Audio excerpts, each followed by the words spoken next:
जय भारत, जय संग्राम, जय मंडल, जय जोहार, जय विज्ञान, जय जवान, जय किसान। आज का ये विशेष लाइव और ये 11 तारीख को लेकर 11 तारीख को जो हमारा आंदोलन अपनी बात को कहने का हमने दिल्ली में जो है बुलाया है, उसी को लेकर ये लाइव है। तो मैं अपनी बात को शुरू करते हुए सबसे पहले सभी धर्मों में जन्मे सभी संतों, गुरुओं और महान पुरुषों को नमन करता हूं। उनमें भी महामानव तथागत बुद्ध से लेके संत श्रवण सद्गुरु रविदास जी महाराज, भगवान वाल्मीकि महाराज, गुरु नानक देव, संत कबीर, गुरु घासीदास, नारायण गुरु, संत गाडगे जी महाराज को नमन करता हूं। साथ साथ राष्ट्रपिता ज्योतिबा फूले, छत्रपति साहू जी महाराज, डॉक्टर बाबा साहब अम्बेडकर, महामना रावफू वर्मा, चौधरी महाराज सिंह भारती, सर छोटू राम, संत राम बी ए प्रजापति, बाबू शिवदयाल चौरसिया, मान्यवर दीना भाना वाल्मीकि, मान्यवर काशीराम साहब, साथ साथ बाबू जगदेव प्रसाद कुशवाहा और जननायक कपूरी ठाकुर को भी नमन करता हूं। मैं चंद्रशेखर आजाद 11 सितंबर को दिल्ली रामलीला मैदान में अपनी मुद्दों और मांगों को लेकर एक आंदोलन हम लोगों ने बुलाया और मेरा विश्वास है कि हर बार की तरह इस बार भी आप लोग बड़ी संख्या में दिल्ली पहुंचकर इस आंदोलन को मजबूत करने का काम करेंगे। जैसे 2 अप्रैल का आंदोलन हो, दिल्ली में एनआरसी का आंदोलन हो, दिल्ली में जब हमारा गुरु घर टूटा उसका आंदोलन हो, या उसके अलावा भी कभी भी जब मैंने आपको, चाहे 21 जुलाई का आंदोलन हो, जब मेरे ऊपर गोली चली थी, समाज की बहुत सारी मांगों को लेकर हमने ज्ञापन दिया था, ऐसे सभी मामलों में बहुजन समाज के लोगों ने देश भर से मेरी एक आवाज पर आंदोलन को ताकत देने के लिए, अपना बल दिखाने के लिए हमेशा आगे बढ़ के इस लड़ाई को, संघर्ष को महान पुरुषों के रास्ते पर चल के आगे बढ़ाने का काम किया। मेरे आज भी याद है, कभी ऐसा नहीं हुआ कि मैंने आपको याद किया, आपसे आग्रह किया और आपने मेरे आग्रह को स्वीकार नहीं किया। जब मैंने आग्रह किया, आप लोगों ने काम छोड़ के, भूख प्यास की चिंता न करते हुए, अपने छोटे छोटे साधनों से, बस, ट्रेन, प्राइवेट गाड़ियों से, कई बार तो पैदल भी हमारे साथियों ने अन्य प्रदेशों से चलकर समाज में जो लोग सोए हुए हैं उनको भी संदेश देने का काम किया कि हमें सब लोगों को मिलकर दिल्ली पहुंचकर आंदोलन को ताकत देनी चाहिए। इस बार मैं महत्वपूर्ण रूप से भीम आर्मी आजाद समाज पार्टी के बहादुर योद्धाओं को और बहुजन समाज के लोगों को कहना चाहता हूं कि जिस तरह से सरकार ने निजीकरण करके हमारे लोगों के को मिलने वाले संवैधानिक अधिकारों को खत्म करने की एक कोशिश की है, जिस तरह से सुप्रीम कोर्ट के ऑर्डर के बाद रिजर्वेशन इन प्रमोशन लागू नहीं किया गया है। जिस तरह से बैकलॉग देश में अभी नहीं भरा गया है, जिस तरह से क्रीमी लेयर का सिद्धांत लागू करके संविधान के द्वारा प्रदत्त जातिगत आरक्षण की हत्या करने का प्रयास किया जा रहा है, जिस तरह से ईडब्ल्यूएस देकर पहले ही संविधान की हत्या का एक प्रारूप, एक आधार तैयार कर लिया है, जिस तरह से 2 अप्रैल 2018 के मुकदमे अभी तक वापस नहीं हुए, जिस तरह से देश में दलितों, पिछड़ों, आदिवासियों, किसानों और धार्मिक भावना को ध्यान में रख के मुसलमानों पे, ईसाइयों पे, बौद्धिस्टों पे, जैनों पे, उनके धार्मिक स्थलों पे जिस तरह के हमले हो रहे हैं या उनकी मॉब लिंचिंग की जा रही है और पिछले कुछ दिनों में घटनाएं बढ़ी हैं, ये भी आपके सामने है। मैं मानता हूं लोकतंत्र में जनता मालिक होती है, लेकिन आज की सरकारें जनता की बहुत अहमियत नहीं समझती, इसीलिए वो लगातार उन अधिकारों को कुचलने का बड़ी तेजी से प्रयास करती रहती। इस बार भी समाज पे विपत्ति आन पड़ी है और मैं आपसे आग्रह करता हूं, साथ साथ मैं भीम आर्मी आजाद समाज पार्टी के साथियों से ये कहना चाहता हूं कि उनको वो कर भी रहे हैं, लेकिन मैं उनसे चाहता हूं कि समाज को जागरूक करने के लिए वो गांव-गांव मीटिंग करें आने वाले दिनों में। आज 4 तारीख है और 5 दिन का 6 दिन का समय आपके पास है, जो दिल्ली के नजदीक रहते हैं, हरियाणा के लोग हों,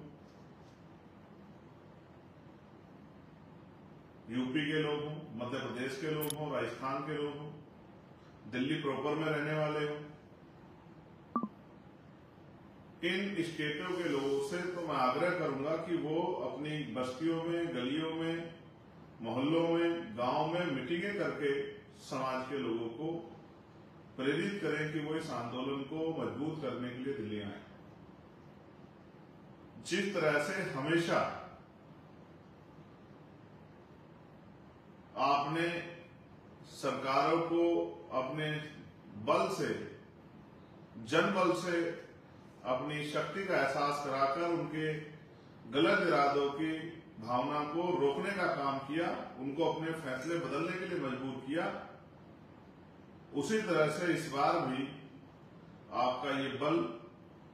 समाज के लोगों में एक विश्वास और संघर्ष का मादा रखने वाले बहादुर साथियों के भरोसे को मजबूत करने का काम करे। आप जानते हैं कि लगातार आरक्षण पे हमले हो रहे हैं,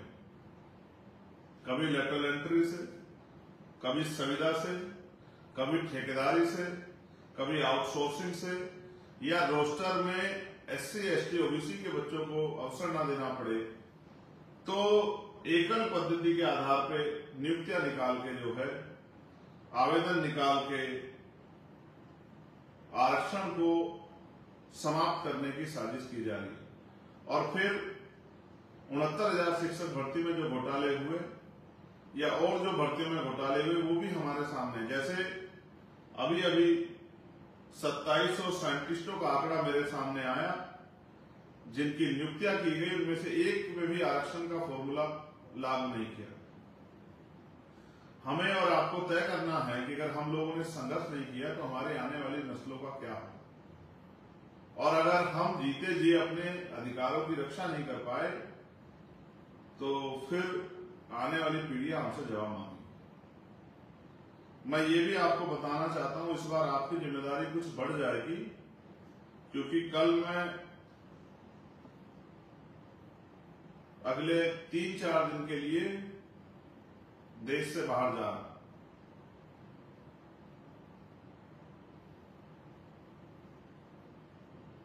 संत रामानंद जी महाराज जो कौम के शहीद थे, मैंने ये संकल्प लिया था कि जब भी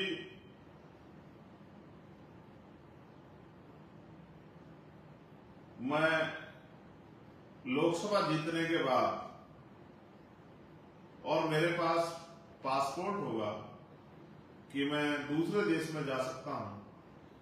तो किसी भी चुनाव का हिस्सा मैं तभी बनूंगा जब मैं संत रामानंद जी की शहीदी स्थल पर नमन करके माथा टेक के आ जाऊंगा। मैंने उनके जीवन से संघर्ष करना और त्याग करना और अपने जीवन को समाज के नाम बलिदान करना सीखा है। हरियाणा में चुनाव है और जम्मू में मैं अपने वचनों के प्रति, अपनी बात के प्रति संकल्पित हूं। इसीलिए मैं उस धरती को नमन करने के लिए जा रहा हूं। अगले 4 से 5 दिन मैं वहीं रहूंगा, उसी धरती को नमन करने के लिए नतमस्तक होके उस बलिदान संघर्ष की प्रक्रिया को आगे बढ़ाने के लिए, उस समर्पण के भाव को आगे बढ़ाने के लिए और अपने बाद अपने साथियों में उस समर्पण के भाव को आत्मसात करने के लिए, उन तक पहुंचाने के लिए मैं वहां जा रहा हूं। मैं आपसे उम्मीद करता हूं हर बार मैं यहां रह के आप लोगों को फोन के माध्यम से, जूम मीटिंगों के माध्यम से और माध्यम से आपसे अपील करता था कि आप आंदोलन कामयाब करें, जिम्मेदारी समझे। इस बार आपको जिम्मेदारी स्वतः उठानी है, क्योंकि ऐसा नहीं कि अब मैं अकेला इस काम को आगे बढ़ा रहा हूं। अब इस आंदोलन में पहले से भी हमारे राष्ट्रीय स्तर के सभी पदाधिकारी और हमारे बूथ तक का अंतिम कार्यकर्ता, हमारा भाई, हमारी बहन, हमारे परिवार के साथी, वो भी अपनी पूरी जिम्मेदारी को अदा कर रहे हैं। तो इस बार मैं आपसे उम्मीद करूंगा कि 11 तारीख को जब मैं आपके बीच आंदोलन में पहुंचूंगा दिल्ली रामलीला मैदान में, तो नजारा वैसा ही होगा जैसे हर बार आपने इस शक्ति को बढ़ाने का काम किया, ताकत को बढ़ाने का काम किया। आज हम जो कुछ भी हैं वो अपने बहुजन समाज की वजह से हैं। अभी देश में बहुत सारी चीजें होनी बाकी, जैसे ठेकेदारी प्रथा खत्म होनी बाकी, जैसे मंडल कमीशन की सारी सिफारिशें लागू होनी बाकी, जिस तरह से संख्या के आधार पर आरक्षण की व्यवस्था होनी बाकी, निजी क्षेत्रों में आरक्षण की मांग हम लोगों ने की, निजी क्षेत्रों में आरक्षण की व्यवस्था होनी बाकी, गरीब तक रोटी कपड़ा मकान की व्यवस्था पहुंचना भी बाकी, साथ साथ बहन बेटियों पे जो शोषण होता है वो शोषण अभी रुका नहीं, उसको थामना जरूरी है। इस बात को भी हमें नजरअंदाज नहीं करना है। साथ साथ नौजवानों के लिए रोजगार के अवसर, किसानों मजदूरों के अधिकारों की रक्षा, उनकी फसलों के उचित दाम, उनको न्यूनतम वेतन मजदूरों के लिए, साथ साथ देश में अच्छी पढ़ाई, अच्छी शिक्षा व्यवस्था, अच्छी चिकित्सा व्यवस्था, कुटीर उद्योग लगा के महिलाओं को घरों तक रोजगार, संपूर्ण रूप से सामाजिक न्याय, ये इन सब चीजों में एक बहुत बड़ा काम होना बाकी है। तभी संभव होगा लगातार निजीकरण के जरिए जिस तरह से सरकारी नौकरियों को खत्म किया जा रहा है उसमें रोकथाम, ये तभी संभव होगा जब हम लोग अपनी ताकत बढ़ाएं। मैं आपसे आग्रह करता हूं और मेरी गैर मौजूदगी में हमारे भीम आर्मी के राष्ट्रीय स्तर के सभी पदाधिकारी, अध्यक्ष जी, महासचिव और तमाम सब साथी, और हमारे आजाद समाज पार्टी के सभी साथी, सभी प्रदेशों के अध्यक्ष, सभी नेतागण, हमारे राष्ट्रीय कोर कमेटी के मेंबर अपनी अपनी जिम्मेदारियों को निभाएंगे, ऐसा मेरा विश्वास है। मैं पुनः आपसे आग्रह करता हूं कि जहां तक भी मेरी आवाज जाए, 11 सितंबर 2024 सुबह